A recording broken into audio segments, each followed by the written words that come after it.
मुखारविन्दसंयुक्तं नित्यं ध्यायन्ति योगिनः कामदं मोक्षदं चैव ओंकाराय नमो नमः।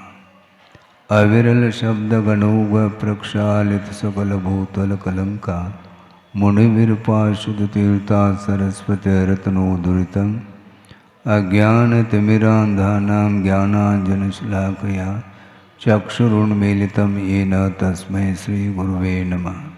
परमगुरुभ्यो नमः। परम्पराचार्यगुरुभ्यो नमः। सकलकलशविध्वंसकं श्रेयसां परिवर्धकं धर्मसम्बन्धकं भव्यजीवमनप्रतिबोधकारकमिदं शास्त्रं श्री कार्तिकेयान् प्रेक्षा नामधेयम्। अस्य मूलग्रन्थकर्तार श्री सर्वज्ञदेवाः तदुत्तरग्रन्थकर्तार श्री गणधरदेवाः प्रतिगणधरदेवाः तेषां वचोनुसारमासाद्य श्रीमद् आचार्य प्रवर श्री कार्तिकेय देवैर्विरचितं मंगलम भगवान वीरो मंगलम गौतमो वने मंगलम कुंदकुंदाद्यो जैन धर्मोस्तु मंगलम सर्वमंगलमांगल्यम सर्वकल्याणकारकं प्रधानं सर्वधर्माणां जैनं जयतु शासनं कोटिशतं द्वादशैव कोटो लक्षाणि शेतेस्त्रिकाणि चैव पंचाशदष्टोच सहस्रसंख्यमेतत्श्रुतं पंचपदं नमामि। अर्हन्त भासयत्तं गणहरदेवेः गन्त्यं सम्मं प्रणमामि भक्तजुतो सुमनानमहो वयं शिरसा इच्छामि वन्ते सुधभक्ति कांसोको दस्सालोचे अंगुवंगपेनय पाउडय परियम सुत्तपडमाणि वोगपोगय चूलिया चैव सुत्तत्थय तुयदमकायं सैनिचकलमंचे में पूजे में वंदामि नमंसामि दुःखको कमको भूलाओ सुगय गमनम समाय मरणम जनगुण संपत्ति होद मध्यम। अथ पौर्वाणिक स्वाध्याय वेलायाम श्रीमद् आचार्य भक्ति कायो सर्गम करोमि।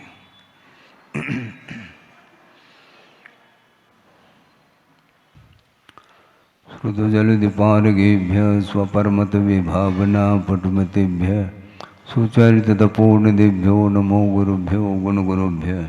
छत्तीस गुण समग्रे पंचव्याचार करण संदर्शे शिष्यानुग्रह कुशले धम्मायिरे सदा वंदे गुरुभक्त संयमेन य तरन्त संसार सायरं घोरं छिन्नन्ति अट्टकं मम जन्मन मरणं न पावेन्ति ये नित्यं व्रतमन्त्रोपनिरता ध्यानाग्निहोत्राकुला षट्कर्मा विरतास्तपोधनधना साधुक्रिया साधव शीलप्रावरणा गुणप्रवरणा चन्द्रार्गतेजोदिकाः मोक्षद्वारकपाटपाटनवटा प्रीणन्तु मां साधव गुरुवः पान्तुनो नित्यं ज्ञानदर्शननायकाः चारित्राणुगम्भीरा मोक्षमार्गोपदेशकाः इच्छामि वन्ते आयुर्वती कांसको दुस्सालोचन सम्मनान समदंसन समचर्जुत्तानं पंचव्याचाराणां आयुर्यानम् आयारादि स्मरानुपदेशानं वज्झायानं तिरयनुगुणपालरयानं सौसानं सैनिचकलमंचे में पूजे में वंदामि नमंसामि दुःखको कमको भूलाओ सुगय गमनम समाय मरणम जनगुण संपत्ति होद मध्यम।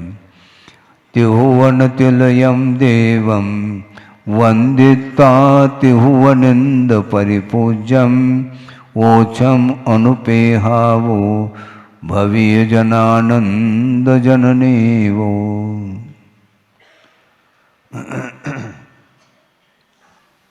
परिवर्तन का नाम संसार है। इस प्रकार इसको थोड़ा व्यवस्थित करना चाहिए और वह परिवर्तन मुख्य रूप से भावों का ही परिवर्तन होता है। भावों में परिवर्तन आने से ही विभिन्न प्रकार के गतियों में संसारी प्राणी जाता है और वो भाव स्वयं के ही होते हैं। तत्पाद सूत्र आपने पढ़ा होगा, वहाँ पर इन भावों के लिए उमा स्वामी महाराज ने स्वतत्व कहा है। परतत्व नहीं। ये भाव असाधारण भाव हैं। असाधारण इसलिए कहा, जीव द्रव्य को छोड़ करके इन भावों का अस्तित्व अन्य द्रव्यों में नहीं, इसलिए इनको असाधारण कहा। असाधारण का अर्थ ही विशेष होता है और साधारण का अर्थ सामान्य होता है, जो कि व्यापक रूप से प्रत्येक द्रव्यों में जो भाव पाए जाते हैं उनको साधारण भाव की संज्ञा दी है। जैसे अस्तित्व आदि जो भाव है, ये प्रत्येक द्रव्य में इनका सद्भाव पाया जाता है, इसलिए इनको साधारण भाव कहा। किंतु जीव द्रव्य में ही ये भाव पाए जाते हैं, इसलिए इनको असाधारण संज्ञा दी है और ये स्वतत्व कहा है, परतत्व नहीं। चाहे वह औपश्रमिक भाव हो, क्षौपश्रमिक हो, क्षायिक हो, अवदैहिक हो, परिणामिक हो, ये 5 मुख्य रूप से भाव हैं। इनके उत्तर भेद 53 हो जाते हैं। अब रही बात ये संसार जो चल रहा है, जिसको परिभ्रमण आप बोलते हैं, परिवर्तन बोलते हैं, वह परिवर्तन भावों के आश्रित है।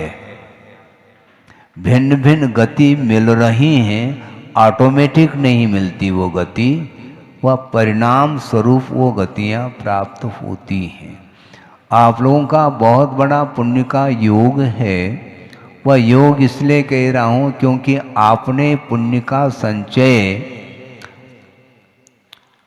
पूर्व भाव में किया था। क्योंकि पहला बंद करना होता है, उसके बाद में उदय का नंबर आता है।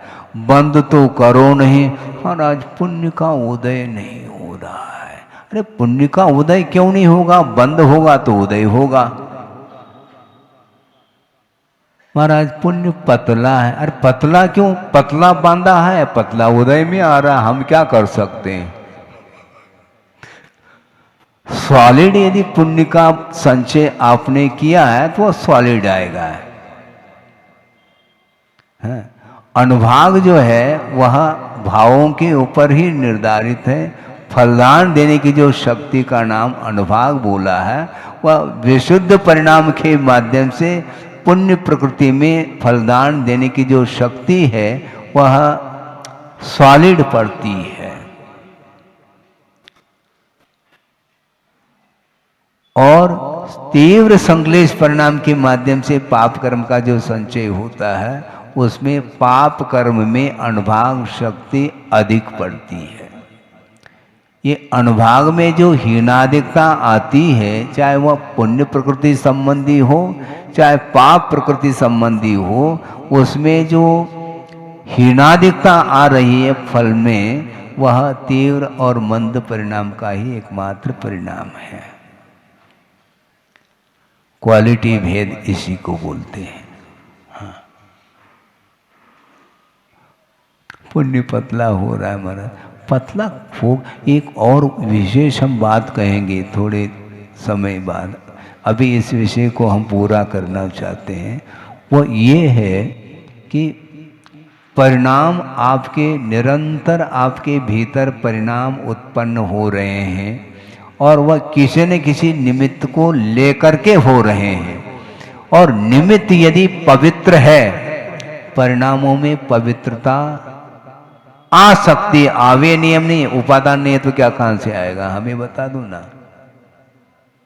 योग्यता बहुत बड़ी चीज है। वो उस योग्यता की अभिव्यक्ति यदि होती है तो निमित्त के माध्यम से होती है, हो सकते हैं ऐसा। निमित्त के अभाव में तो कोई कार्य होना ही नहीं, किंतु निमित्त की उपस्थिति मिलने के उपरांत भी, बल्कि सुपर क्वालिटी का निमित्त मिला है, इसके बाद भी योग्यता यदि नहीं है तो उसका विकास नहीं होगा। इसलिए योग्यता को कैसे हासिल करें महाराज? हमें योग्यता कैसे बढ़ाए महाराज? अच्छा, आपको इतना भी मतलब ज्ञान नहीं है क्या? फिर ज्ञान नहीं तो फिर बढ़ाने की क्यों बात कर रहे हो आप? इसका अर्थ योग्यता का ज्ञान है आपको। ये योग्यता का ज्ञान भी नहीं और योग्यता कैसे बढ़ाएं ये भी पूछ रहे हैं आप। योग्यता घटती भी है और बढ़ती है अपने परिणामों के द्वारा। लौकिक क्षेत्र में भी आपको योग्यता का मूल्यांकन नहीं है क्या? है? बिल्कुल छोटा लड़का है, बिल्कुल ही छोटा है, उसको गोद में लेते हैं। क्यों?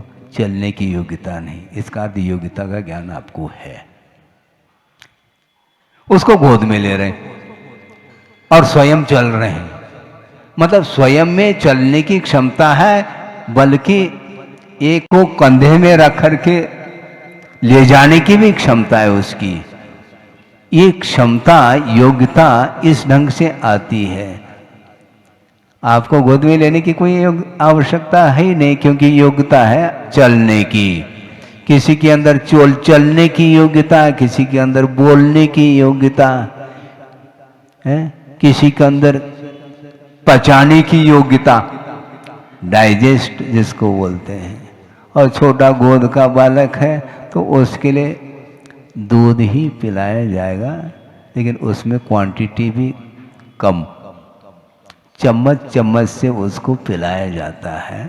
और क्वालिटी भी बिल्कुल गाढ़ा गाढ़ा दूध नहीं है, गाय का दूध।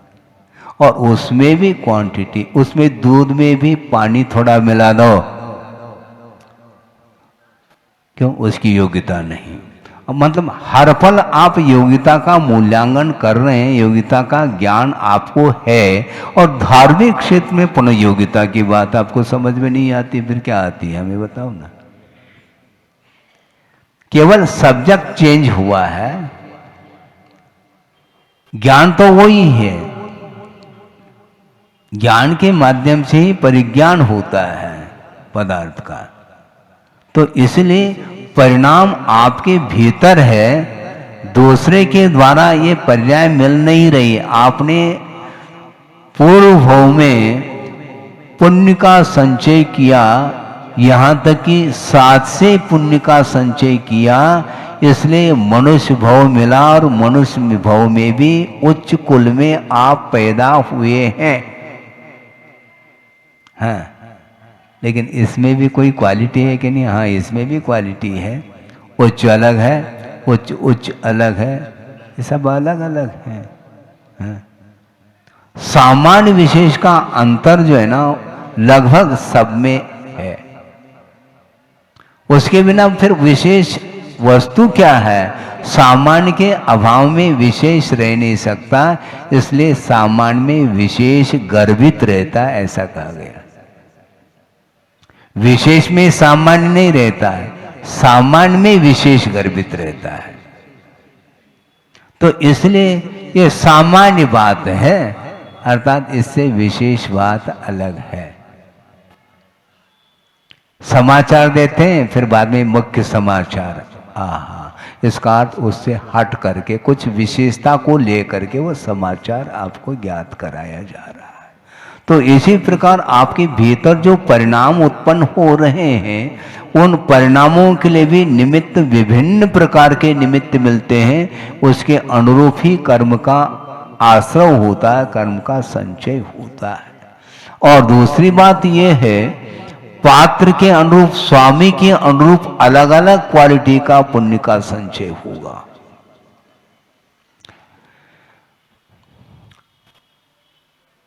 पुण्य का संचय स्वामी के अपेक्षा से अंतर।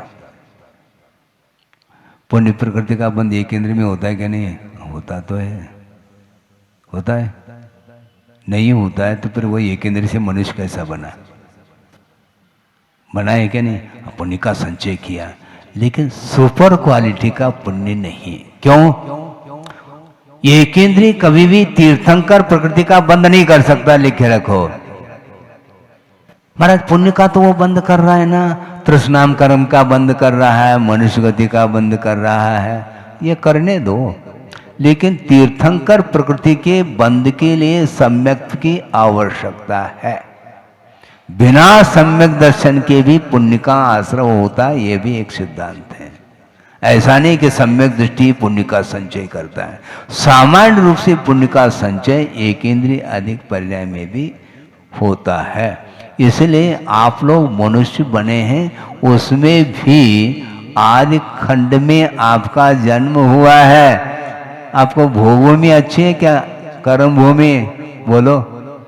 हाँ, भोगभूमि में तो भोग मिलता है महाराज, फिर वो अच्छा होना चाहिए, क्योंकि कर्म भूमि तो दुखमा है, वहां पर सुख ही सुख है। वो अच्छा है कि ये अच्छा है? क्यों? उत्तर दो। कर्म भूमि में पैदा होना इसलिए अच्छा है क्योंकि कर्म भूमि में ही संयम लिया जा सकता, भोग भूमि में संयम नहीं ले सकते। इस अपेक्षा से ये क्षेत्र उस क्षेत्र के अपेक्षा से ये आपके लिए उपयुक्त है। तो आर्य खंड में पैदा हुए, उसमें भी उच्च कुल में पैदा हुए हैं, और मनुष्य जीवन को प्राप्त करने के उपरांत भी जिसका घटिया पुण्य है, मनुष्य गति की अपेक्षा से वह पुण्य प्रकृति है, किंतु अवान्तर भेदों की अपेक्षा से अंतर आएगा। एक निंदनीय कुल में पैदा हुआ, वह अभी मनुष्य है, किंतु वह मनुष्य जीवन उसका पशुतुल्य माना गया है। जिस पर्याय में वह न सम्यक को प्राप्त कर पा रहा है, कर सकता है, लेकिन संयम आदि को तो किसी भी हालत में वह प्राप्त नहीं कर सकता। इसलिए उच्च कुल में पैदा हुए हैं। अब अहंकार मत करो, और अहंकार करेंगे तो पुनः डिमोशन, फिर प्रमोशन नहीं, आप प्रमोटेड नहीं हो पाएंगे। जेक लगा दो महाराज, जेक थोड़ी लगाया जाएगा। जेक लगा लगा करके आप पास करोगे तो केवल वह पास है, टाइम पास कर सकता है, वो उसके पास बुद्धि नहीं। बुद्धि का जो विकास होता है वो भावों के ऊपर निर्धारित है। ये पहले भी कहा, भावों के द्वारा ही विनाश और विकास होता है। तो विकास के योग्य यदि भाव नहीं करोगे, और माँ हमारा विकास क्यों नहीं हो रहा है, क्यों नहीं हो रहा, तो कहने से होता है क्या? कहो नहीं, मांगो नहीं। ये मांगने की आदत क्यों? मुझे मिले मिले मिले, ये भावना अलग है, किंतु मिले इस प्रकार भावना रखने से उसकी पूर्ति नहीं होगी। जैसे वर्तमान में जनगुण संपत्ति हो मध्यम, अच्छा तो मिल जाएगी क्या इस भाव में? इस भाव में नहीं, इस भाव में ना सही, पर्व में तो मिलेगा। हाँ, इसको बोलते हैं संस्कार। संस्कार के अपेक्षा से निरंतर जो है जिनेंद्र भगवान के गुणों को प्राप्त करने की भावना हमेशा रखो, और जिनगुण जिनेंद्र भगवान के गुणों की ओर जिसकी दृष्टि गई, उसकी दृष्टि अब विषयों की ओर नहीं जाएगी। ये भी उतना ही सत्य है, क्योंकि विषयों के समागम से, विषयों के ग्रहण करने से पतन होता है। यह श्रद्धा का विषय बन चुका है सम्यक दृष्टि के लिए। जब सम्यक दृष्टि हम अपने आप को घोषित करना चाहते हैं, तो सम्यक दृष्टि की दृष्टि विषयों की ओर नहीं जानी चाहिए। थोड़े बहुत चले जाए भूमिका के अनुरूप, ये अलग वस्तु। किंतु श्रद्धान में क्या है? श्रद्धान में, सम्यक दृष्टि के श्रद्धान में विषय ये है, ऐसा श्रद्धान किया। जब विषय ये है और विषय वह पाप का बीज है, तो फिर उसकी इच्छा क्यों करते हो? फिर महाराज हम क्या करेंगे? फिर हमारी बड़ी समस्या खड़ी हो रही है। कोई समस्या नहीं, ग्रहण करो अनुपात से, जितना आवश्यक है उतना ग्रहण करना, यह भी अपने आप में उत्थान के लिए कारण है। क्योंकि उसको साधन मान करके यदि ग्रहण करते हैं तो पतन नहीं होगा। और श्रमण लोग आहार ग्रहण करते हैं किंतु साधन मान करके ग्रहण करते हैं। गृहस्थ के वश की बात नहीं है। वह साधन है, कारण है, शरीर की स्थिति के लिए एकमात्र हेतु है साधन के रूप में, इसलिए उसको साधन के रूप में ग्रहण करेंगे जिसके माध्यम से शरीर की स्थिति बनी रहे। किंतु उसको लेते समय वह कभी भी हर्ष का अनुभव नहीं करेंगे। क्यों? साधन है। साधन में क्या हर्ष करना? साधन है। हर्ष विषाद जहां पर है वहां पर साधन नहीं, वह विषय है। हाँ, जहां हर्ष विषाद है वह फिर वह साधन नहीं, और वह साध्य के लिए कारण नहीं बन सकता है, इसलिए वह साधन नहीं। और साधन के रूप में यदि ग्रहण करता है तो साध्य की उपलब्धि उसको होगी। इसलिए आप भी ग्रहण करो, कोई बाधा नहीं, किंतु आसक्ति से रहित होकर के ग्रहण करना चाहिए। अत्यासक्ति के साथ ग्रहण करेंगे, भले ही आप कम भी ग्रहण कर लो तो भी वह पतन के लिए कारण सिद्ध होगा की बात है। इसलिए भावों का वर्णन चल रहा है। आगे थोड़ा सा विषय देते हैं ताकि ये विषय और बढ़ता चला जाए। विरलो अजदि पुण्यम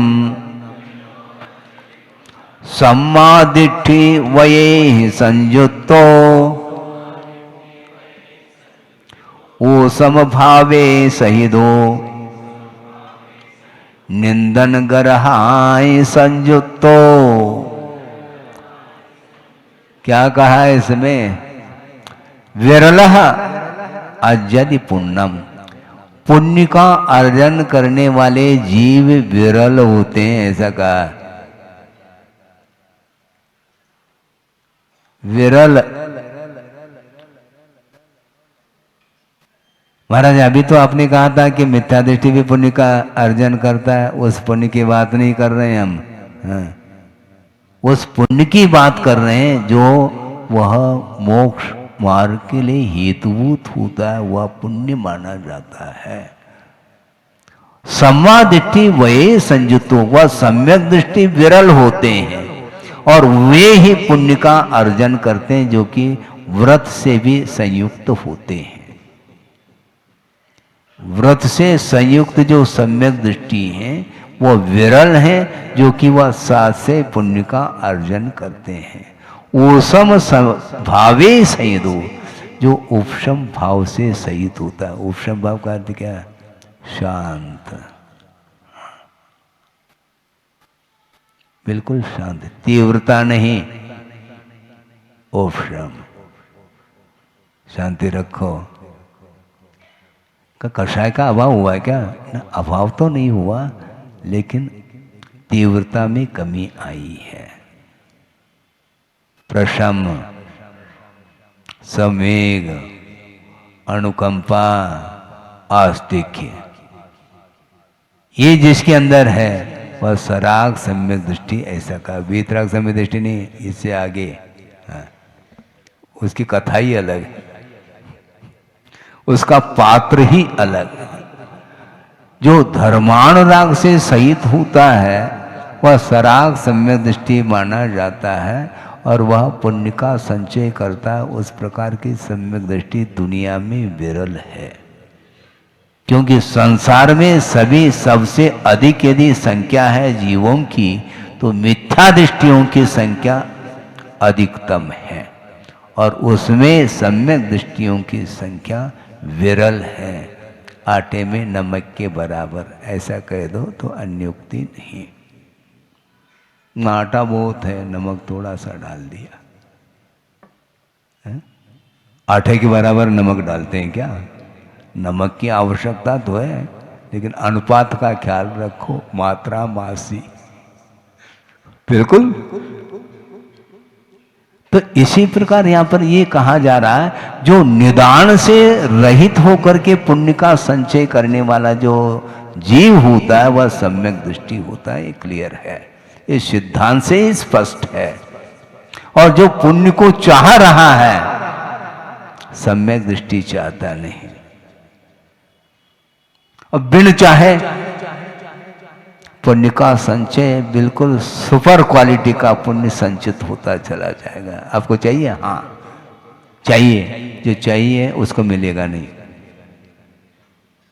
उसको मिलना, क्योंकि उसके भाव ही, उसके अंदर इच्छा है, और जो इच्छा का निरोध करता है उसके लिए साथ से पुण्य का संचय होता है। क्वालिटी भेद इसी को बोलते हैं। ऐसा क्यों, उनके लिए ऐसा क्यों, इनके लिए ऐसा क्यों? उन्होंने पसीना बहाया है, पुण्य के फल को ठुकराया है, पुण्य को नहीं।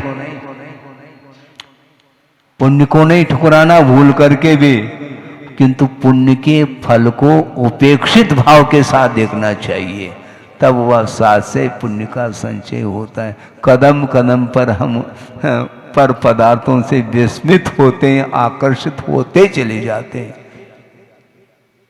वह कभी भी पुण्य का संचय नहीं कर सकता। और जिसके अंदर निरीहता है उसके अंदर निरंतर पुण्य का संचय होता चला जाएगा, सुपर क्वालिटी का। सम्यक दर्शन की उत्पत्ति में एक निमित्त बताया है, देवों में देव वृद्धि दर्शन बताया ना। ये क्यों? देवों की वृद्धि को देख करके एक को सम्यक की उत्पत्ति हो रही है, जो मिथ्या दृष्टि देव है उसके लिए। क्या मतलब हुआ? देव वृद्धि, अरे रिद्धि संपन्न है, इनको रिद्धि कहाँ से प्राप्त हुई? तो अवधि ज्ञान के माध्यम से समझ में आ जाएगा, अतीत का रिकॉर्ड सामने आ जाएगा, इतिहास सामने आ जाएगा। अरे इन्होंने इस प्रकार का तप किया था, इन्होंने इस प्रकार की साधना की थी, और इस प्रकार की रिद्धि प्राप्त होने के उपरांत भी ये स्वयं तीन लोक के नाथ के चरणों में समर्पित हो रहे हैं, इसलिए इनको रिद्धियां मिली है। जहां पर श्रद्धान का भाव है, समीचीन श्रद्धान जिसको बोलते हैं, सच्चे देव गुरु शास्त्र के प्रति श्रद्धान का भाव, और श्रद्धान सामान्य है और समर्पण विशेष है। बिल्कुल सामान्य रूप से सब सम्यक दृष्टि है, ठीक है, लेकिन सबका अलग अलग समर्पण होता है, ये एक सा नहीं होता है।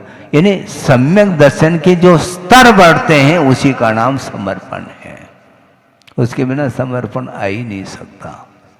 गाढ़ श्रद्धान इसी को बोलते हैं। उसमें श्रद्धान में जब प्रगाढ़ता आती है वही समर्पण का रूप ले लेता है। वो सोचता है मुझे कुछ नहीं चाहिए, सर्वस्व निछावर करने के लिए तैयार हो जाए। किसके सामने? भगवान के सामने अथवा गुरु के सामने अपने आप को समर्पित करता है। जिस प्रकार आप लोग श्रीफल समर्पित करते हैं, इसी प्रकार अपने आप को समर्पित करो। हैं? श्रीफल तो समर्पित कर लिया और स्वयं उठ के चले गए। श्रद्धान है किंतु समर्पण बहुत कठिन है। कठिन तो है, मोक्ष मार्ग इतना सरल थोड़ी है, कठिन है लेकिन कुटिल नहीं है, ये भी कहा है। हाँ, ताली मत बजाओ, कितनी बार बजाओगे? मात्र ताली बजाने से समर्थन तो सिद्ध हो रहा है, ठीक है, लेकिन समर्थन करते हुए भी समर्पण क्यों नहीं आ रहा है? समर्थन करते हुए भी समर्पण आना बहुत कठिन है। श्रीफल आपने चढ़ाया और श्रीफल को उठाया नहीं, किंतु अपने आप को तो उठाया। अपने आप को क्यों उठाते हो? समर्पण करो ना। ये नहीं हो सकता। कोई बात नहीं, श्रद्धानी सही सामान्य है लेकिन अभाव नहीं होना चाहिए, उसका सद्भाव है। सामान्य और विशेष में इतना अंतर आता है, आप जितना चिंतन करोगे अनुप्रेक्षा वो निकलता चला जाएगा। वो आगम के आधार से करना, मनगढ़ंत नहीं। मनगढ़ंत करोगे तो उसका उत्तर भी मनगढ़ंत आएगा, पक्की बात है, क्योंकि जैसा सोचेंगे वैसा वह। इसलिए कह रहे हैं आचार्य महाराज, व्रतों से संयुक्त, और वह व्रत अनुवृत्ति भी हो सकता है, महाव्रति भी हो सकता है। इस प्रकार व्रतों से सहित जो सम्यक दृष्टि है वह पुण्य का अर्जन करता है, वह विरल होते हैं, क्योंकि उपशम भाव से सहित होता है। कभी भी कषाय का उद्रेक नहीं आना चाहिए। कषाय की उदीर्णा के लिए बहुत सारे निमित्त उपस्थित होने के उपरांत भी यदि वह कषाय नहीं करता है, बहुत वह सहिष्णु माना जाएगा। जिसके अंदर सहनशीलता है, धैर्य है, वह कभी भी इन निमित्तों से वह संक्लेश का अनुभव नहीं करेगा। क्रोधादि कषायों की उत्पत्ति में निमित्तभूत जो सामग्री सामने उपस्थित होने के उपरांत भी मुझे कषाय नहीं करना, ये भाव वह रखता है। इसको बोलते हैं ओसम भावे सहितो, उपशम भाव से वह सहित होता है। अरे ये क्रोध दिला रहा है, अरे दिला तो तुम क्रोध क्यों कर रहे हो, दिलाने दो। वो दे रहा है महाराज, हम ले तब तो, हमें लेना नहीं। कई बार जैसे परीक्षा होती है चौके में, हाँ महाराज इसको ले आप, लेना चाहिए आपको। कई बार क्या करते हैं मालूम है, हमने अनुभव बहुत किया, महाराज आचार्य महाराज ने लिया है, हाँ वही लिया, एक बार और दिया हो। मतलब इसके माध्यम से उनका भाव ये है, भाव अच्छा है लेकिन तरीका है ये, महाराज आचार्य महाराज ने लिया है ना, तो लिया है तो हमें लेना पड़ेगा क्या। मान लो जिसका त्याग गुरुदेव ने दिलाया मुझे, इसका त्याग करो, और मान लो उनका नहीं है तो मैं क्या करूं, हमें लेना पड़ेगा, फिर गलत हो जाएगा, ये सरासर गलत है ये, बिल्कुल। ये आग्रह ठीक नहीं, विनय करो, अनुनय करो। महाराज हमारी भावना है, कई लोग कहते हैं महाराज प्रसाद बन जाएगा, प्रसाद बन जाएगा, रोटी तो ले लिया, उसको प्रसाद नहीं बन रहा है क्या। प्रसाद जो है ना, मिठाई लेने से ही प्रसाद बनता है, और रोटी दाल रोटी लेने से प्रसाद नहीं बनता है। क्या है वो, ये कौन सी प्रसाद की परिभाषा आपने बना ली है? भारी समस्या है। मतलब ये सारे नोकर्म यानी कर्म के फल देने में निमित्तभूत जो सामग्री है, उसके उपस्थित होने के उपरांत भी उपशम भाव से जो युक्त होता है वह साधक माना जाता है। अपने को टारगेट बनाया है, हमारा कोई गेट ही नहीं है। टारगेट अच्छा रखो, गेट मिलेगा। मोक्ष का द्वार खुला मिलेगा, ये ध्यान रखो। हमारा टारगेट क्या है भगवान जानते हैं, हम नहीं जान पाएंगे, क्योंकि हमारे लिए तो परोक्ष है। आपके अंदर जो तरंग उठ रहे हैं वह मेरे बुद्धि का विषय नहीं बन सकता, वह तरंग, क्योंकि मैं अंतरंग की ओर दृष्टि रख रहा हूं, बहिरंग की ओर नहीं। क्योंकि गुरुदेव ने ही कहा हमें अंतरंग साधना करना है। अंतरंग साधना करने वाला व्यक्ति, उसकी दृष्टि बाहर की ओर कभी भी नहीं जाएगी। वो क्या लिख रहा है, वो क्या कर रहा है, अरे वो क्या बाहर आना हो तो आ जाओ। बड़े मुश्किल से तो भीतर जाना होता है, और भीतर एक सेकंड के लिए गया नहीं, उसको सफोकेशन का अनुभव होता है तो बाहर आ जाता है वो। हाँ, भारी समस्या है। भीतर बहुत अल्प समय के लिए वो टिक पाता है, और पता नहीं वो कब आ जाता है, आता नहीं, वो बाहर ही रहता है। ड्रामा है वो केवल अंतर जाने का, भीतर जाता ही नहीं, वाकई में बाहर ही रहता है। आप बोल नहीं रहे हैं ठीक है, लेकिन विचार आपके कौन से हो रहे हैं। सासे पुण्य का संचय विरल ही करते हैं, ऐसा कहा जा रहा है। अपेक्षा, कदम कदम पर अपेक्षा, और अपेक्षा की पूर्ति नहीं हुई, और अपेक्षा की पूर्ति हो गई तो अनंत उपकार है आपका। हाँ ये भी सुना हमने। अच्छा, हाँ, और अपेक्षा के पूर्ति नहीं हुई तो फिर अपकार हो गया। ये उपकार और अपकार की परिभाषा ठीक नहीं, निरपेक्ष। हाँ, तब वह समर्पण आ जाता है। ये परीक्षा होती है, गुरु हमेशा परीक्षा लेते हैं कि शिष्य कितना आज्ञाकारी है। हमें यह अनुभव हुआ है, दंडक को मैं कह रहा हूं। हाँ। योग सागर जी थे, एलक अवस्था में होंगे और मैं भी था। उन्होंने, महाराज मैं कल उपवास करना चाहता हूँ, उन्होंने आशीर्वाद दे दिया। हमने कहा महाराज हम भी। तुम नहीं जी, यही समर्पण है। क्यों, हमारे लिए क्यों नहीं, यही तो देखना चाहते हैं वो। और मान लो आवेश में आकर के हम अब लेना ही नहीं है तो रूठ गए। जो गुरु से रूठता है फिर उसका कल्याण नहीं होगा। हमने 4-6 दिन बाद फिर कहा ऐसे, क्योंकि परीक्षा में बैठे हैं तो लेंगे तो सही परीक्षा, बैठो क्यों फिर, या तो परीक्षा में मत बैठो। ले कौन रहा है परीक्षा, कौन लेता है, कोई जबरदस्ती थोड़ी। लेकिन वो क्यों करते हैं इस प्रकार, आज्ञाकारी है क्या नहीं एक बात। दूसरी बात है उनके अंदर कुशलता है कि ये उपवास के काबिल नहीं है, इसलिए नहीं मानता, इसलिए तुम नहीं तो अपने आप मान। ये जो वचन जो है ना, ये थोड़े गर्म लग रहे हैं, इसी से अपने को समझ लेना चाहिए। बाद में जब परिपक्वता आ गए तो बेला भी देने लगे, तेला भी देने लगे। उस समय क्यों नहीं दिया, योग्यता नहीं थी तुम्हारी। तो योग्यता का मूल्यांकन वो गुरु करते हैं, ये ध्यान रखो। परीक्षा में पास होना बहुत कठिन, बहुत जल्दी हमारा वोल्टेज डाउन हो जाता है, बहुत जल्दी। जैसे बिजली चली गई थी अभी, बहुत जल्दी चली जाती है। ये अपेक्षा के कारण स्वयं ही अपने भावों को पवित्र नहीं बना पा रहा है।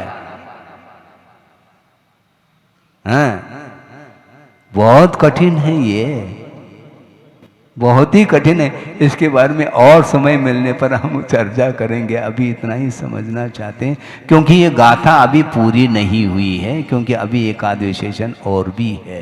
तो इसलिए साथ से पुण्य का संचय करना चाहो तो केवल देव गुरु शास्त्र को भूल करके और किसी की अपेक्षा नहीं रखो, क्योंकि वह मोक्ष मार्ग में साधन नहीं है। ध्यान रखना है, मोक्ष मार्ग में जो साधन है रत्नत्रय, रत्नत्रय मिलने के उपरांत भी वोल्टेज कम, गलत बात है।